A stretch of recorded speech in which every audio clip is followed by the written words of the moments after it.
Welcome to lesson number 2. We're talking about radians today.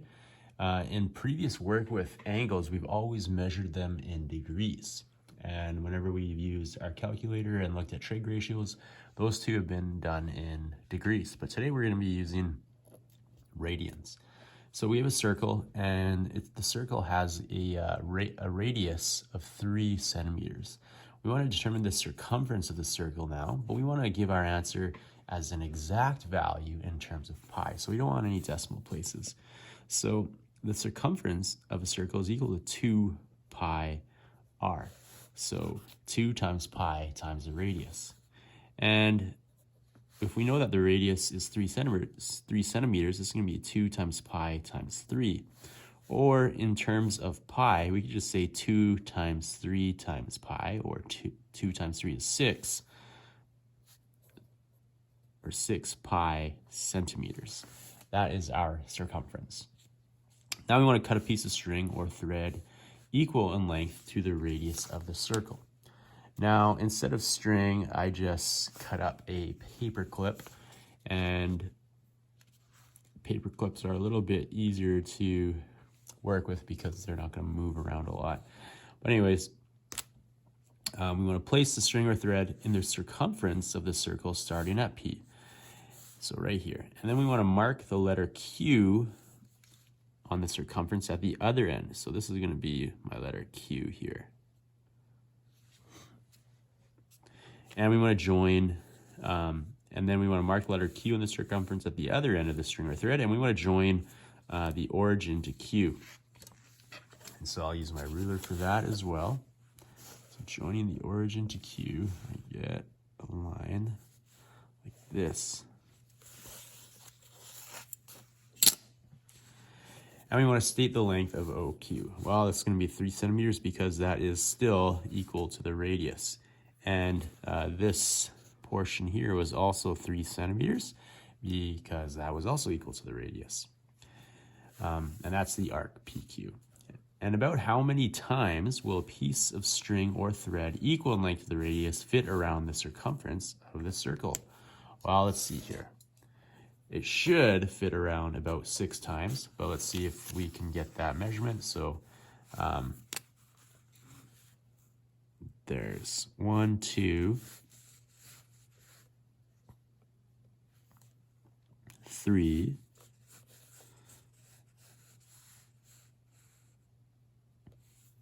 4, 5, 6. So about 6 times. Remember, this was 6 pi, and pi is also a number. So we would also have to consider that. But about 6 times, that's the number of times that we can get that radius length arc in my circle, about 6 times. Now in this diagram we just made, the measure of angle POQ we would define as 1 radian. And so the radian is a ratio that compares the length of our arc to the circle's radius.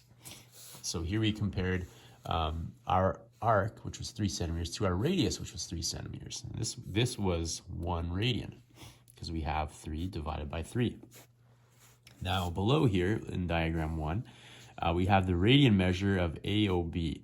And this is given by the ratio, the arc of AB, so from here to here, divided by the radius of OA. Or if we look at the measure of the angle in radians, it's equal to the arc length divided by the radius. So we want to use the definition to estimate the radian measure of AOB. Now, it appears as if this measurement of radius OA, we could just call this 1. But our arc length is about double. So we could say that this is about 2 to 1, or 2 radians. An example, or in this next diagram, as indicated above, 1 radian is the measure of the angle formed by rotating the radius of a circle through an arc length equal in length to the radius of the circle, just like we did above here, where we had a radius of 3 centimeters, and then we formed a string, which was also 3 centimeters in length, and we used that to form a sliver around the around the circumference of the circle. And so in diagram 2, we want to estimate this angle, this angle measurement. And if we look at this looks like, you know, it's definitely more than 45 degrees, less than 90 degrees. And so between 45 and 90, I'd say this looks about to be 60 degrees. Now let's convert between degrees and radians. So if you have an angle measured in degrees or radians, it's important to be able to convert them from one measurement to the other. So let's think about a circle with R units, R for radius, and we want to complete the following questions. So one complete rotation in degrees would be 360 degrees. And we know that if we do one complete rotation, then we're looking at the circumference, and that is equal to 2 pi r in terms of pi.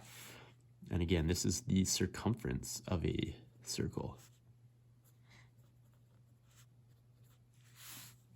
And the ratio, which is the arc length, my arc length would be 2 pi r divided by the radius, which is r, and what we're left with is just 2 pi. That's the ratio. So 360 degrees is equal to 2 pi radians.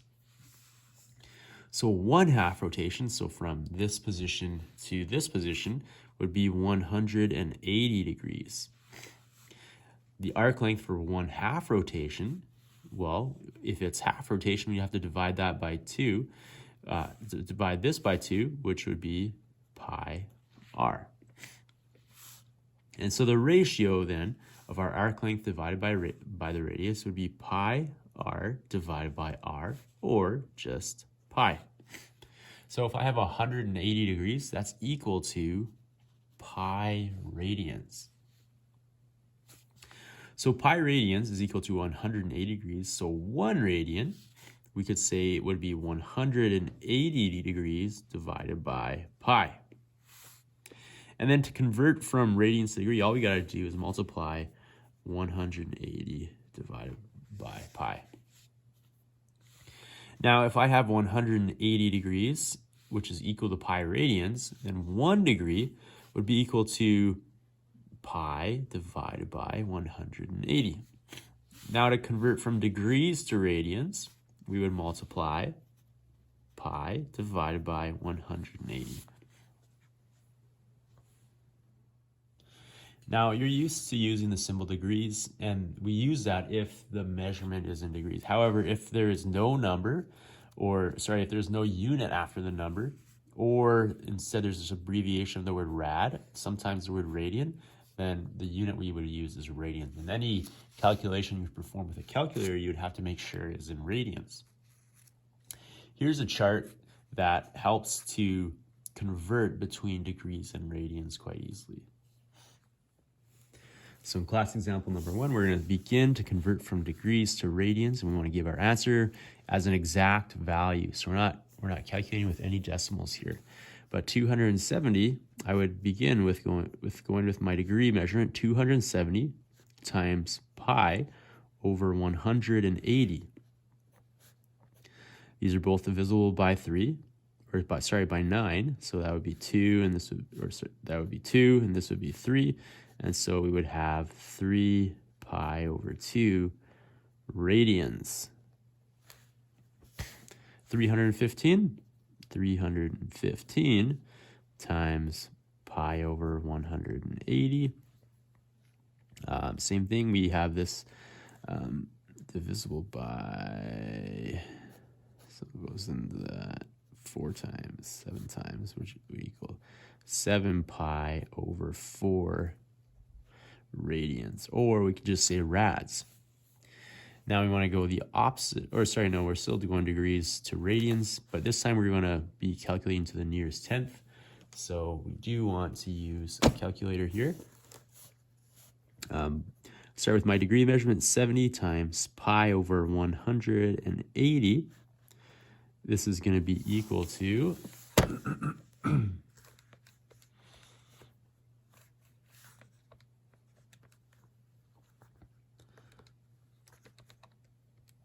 1.2 to the nearest tenth. So 1.2 rads. And 205 times pi over 180. And same thing with this question.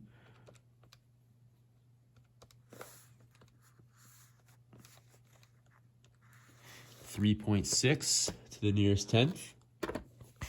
So 3.6 rads, or rad. Now we want to go the opposite way. Convert the following from radians to degrees. Now going from radians to degrees, I would express this as pi over 4, that's my angle measurement, times 180 divided by pi. And then we'd have pi, which would cancel out, and we're left with our degrees. So 4 goes into 180, 45 times 45 degrees. Negative 7 pi over 3. So negative 7 pi divided by 3 times 180 over pi. Cancel out our pi's.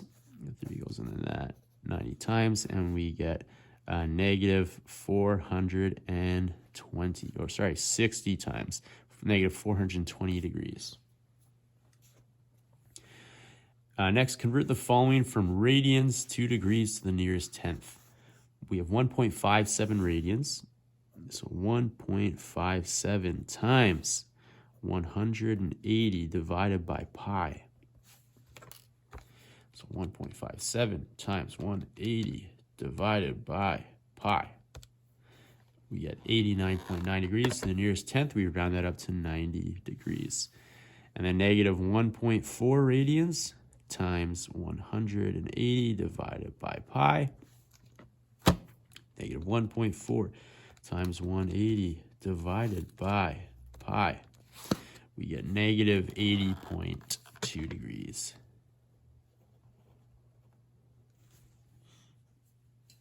Now, as we discussed in lesson 1, if we have coterminal angles, those are angles that have the same terminal arm, or they end in the same quadrant, and usually are separated by a certain multiple of one full rotation, or 360 degrees, which in radians would be 2 pi radians. The principal angle of a set of coterminal arms, that's the smallest positive rotation angle. And the principal angle is between 0 and 60 degrees, 360, or between 0 and 2 pi radians. And then we have the reference angle, and that's the smallest acute angle formed between the terminal arm and the x-axis. And the relationship between rotation angle and reference angle in each quadrant is going to be listed below. So we already know how the relationships work in degrees. So in quadrant 1, 2, 3, and 4, we would have our reference angle, and we would subtract our reference angle from 180 degrees. In quadrant 2, we would add it in quadrant 3. And in quadrant 4, we would subtract from 360 degrees. However, it is different with radians slightly. We have our reference angle in the quadrant 1, which is just going to be equal to our rotation angle. However, in quadrant 2, remember 180 degrees in radians is equal to pi. So we would have pi subtract our reference angle. In quadrant 3, we would have pi, again, plus our reference angle. And then 360 degrees is equivalent to 2 pi, and we would subtract that from our reference angle.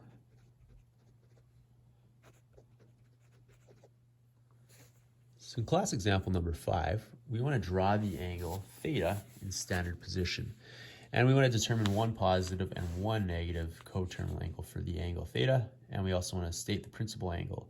And finally, we want to write an expression involving the principal angle that represents all angles in the domain. So with part A here, if we're looking for the measurement of 3/4 pi, remember the measurement of pi is 180 degrees. And we want 3/4. And so from this position in quadrant 1 all the way to this position in quadrant 2, that would be a measurement of just pi. So we could say 1 pi. Now, if we're looking for 3/4 pi, then we know that if we were at a measurement of 90 degrees, this would be 1/2 pi.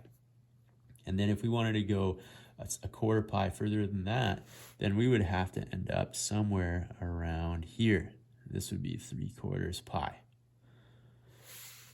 And so this is number 1 was to draw the angle in center position. Number 2, we want to state the principal angle. Now this is the principal angle. We started from my starting position and ended here, and so our principal angle is 3/4 pi. Now we want to determine one positive and one negative coterminal angle for the angle theta. So 3 pi divided by 4 plus 2 pi. This would be one full rotation around, but this would result in 11 pi over 4 if we add those fractions together. And then we want the negative angle as well, 3 pi divided by 4 minus 2 pi.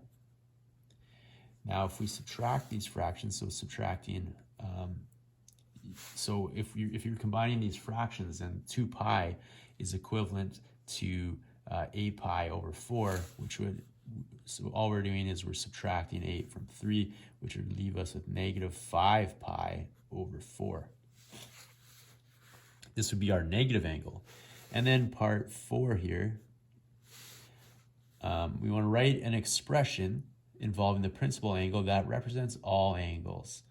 And so all we got to do is we would say 3 pi over 4 plus 2n, and the number of times we're actually going around our circle, so 2n pi.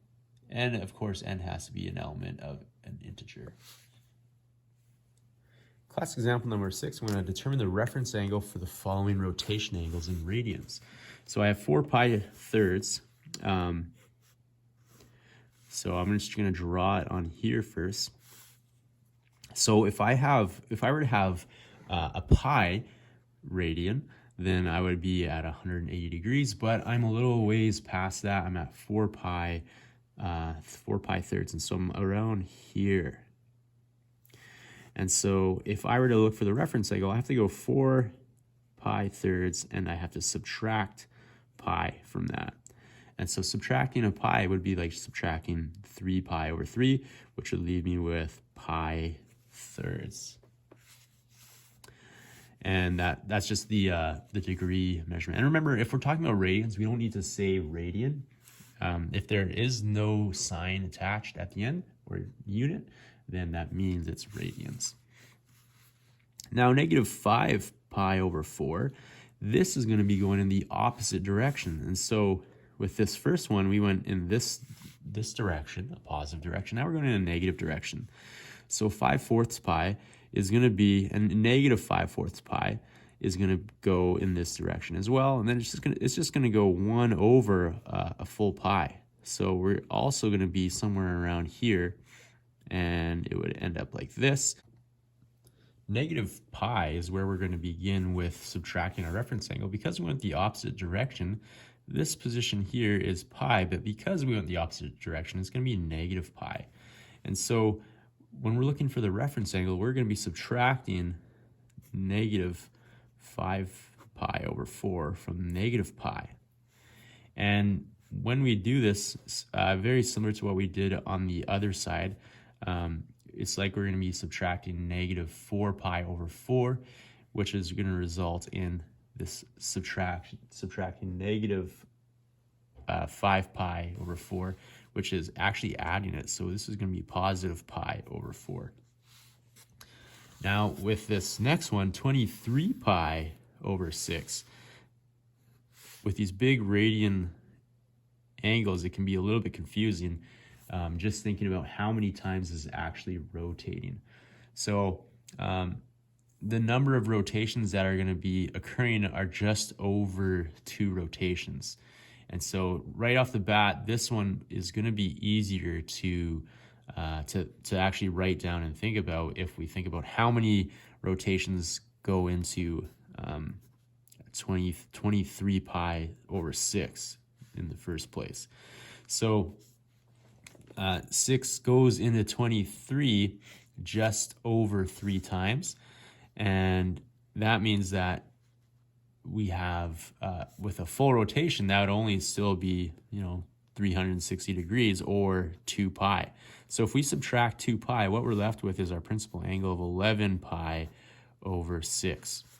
And so 2 pi over, if we were to put this in terms of 6, then this is 12 pi over 12. This is where this 11 pi over 6 comes from. And so 2 pi then minus 11 pi over 6, which is my principal angle, is going to leave us again. So 2 pi in terms of 6 with as a denominator would be 12 pi over 12, 12 pi over 6, and that would leave me with pi over 6 as a reference angle.